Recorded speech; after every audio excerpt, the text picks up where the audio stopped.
আইছো এতক্ষণ অনেক নাম হইলো হাই আইস বেলা কত হইছে এখন রানমু কখন খাইবে কখন রাইতে খামো অসুবিধা আছে অসুবিধা আছে আমি যে কি জ্বালায় জ্বলতাছি আর আমার ওই বাপটা যে কি দেখে ভাদাইমের লগে আমার বিয়ে দিছে আমার জীবনটা একেবারে শেষ দুনিয়ায় আর কোনো মানুষ পাই নাই আরে আরে দিলা তো তোমার বাপের কথা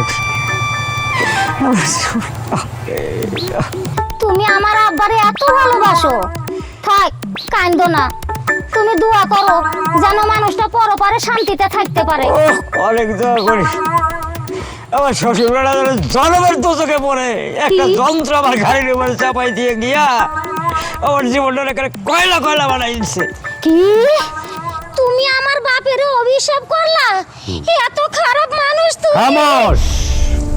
কি হয়েছে আম্মাজান? আপনার চোখে জল কেন? নিশ্চয়ই আপনার প্রতিপক্ষ আপনাকে ঘায়েল করেছে, আপনাকে বেদনা দিয়েছে। আপনি এখনই বলুন, এর উপযুক্ত বিচার আমি করব। তুই বিচার করবি? আহ বিচার কর। আহ আব্বাজান, সেটা কি বাদাইমার বাচ্চা বাদাইমা? আপনি কি হ্যাঁ তুই শুরুটা করছিস কি? তুই কি মনে করস কি? হ্যাঁ দিনের পর দিন তুই এইসব তুই কিসের নবাব রে? এই কোথাকার কোন তোর নবাব? সালনাই কুত্তার বাগানাম।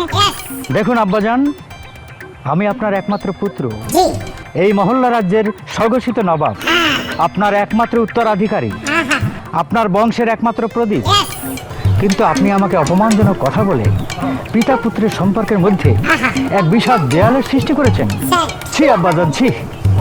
এতে আপনার হীনমন্যতার প্রকাশ পেয়েছে, যা আমি আশাও করি নাই। আম্মাজান, আমার দুঃখে বুক ফেটে যাচ্ছে। আজ এক পিতা এবং পুত্রের মধ্যে এমন ঘটনা ঘটবে যা আপনি কল্পনাও করেন নাই।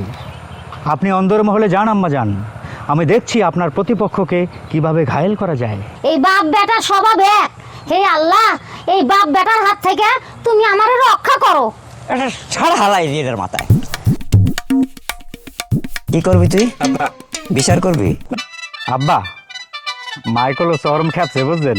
শোনেন, এই দুয়ার হওয়ার আগেই মায়ের রাগটা আমি ভাঙ্গাই আলান, আর নইলে কলো ওই যে দুয়ার দিলে মোর খাওয়া জুটবে না। আগে তোর রাগটা ভাঙ্গাই আগে। দেখছো সেইটা কি? দেখছো? হ্যাঁ এই দেখছি জোতা, এটা কি হয়েছে? এই যে পাইরাইয়া ছোটা মতো তোর ভাঙ্গালাম। আব্বা জান, আপনি জোতা রাখেন, আমি একটু যাইয়ে দেখতে আছি এই এলাকায় কেডা কেডা অভুক্ত আছে, তাদের দুঃখ দুর্দশায় পাশে দাঁড়ানো আমার একমাত্র কর্তব্য। ওরে হলার নবাবের বাচ্চা নবাব, এই কোথাকার নবাব রে? এই সালনাই কুত্তার বাগান। এই আব্বা জান,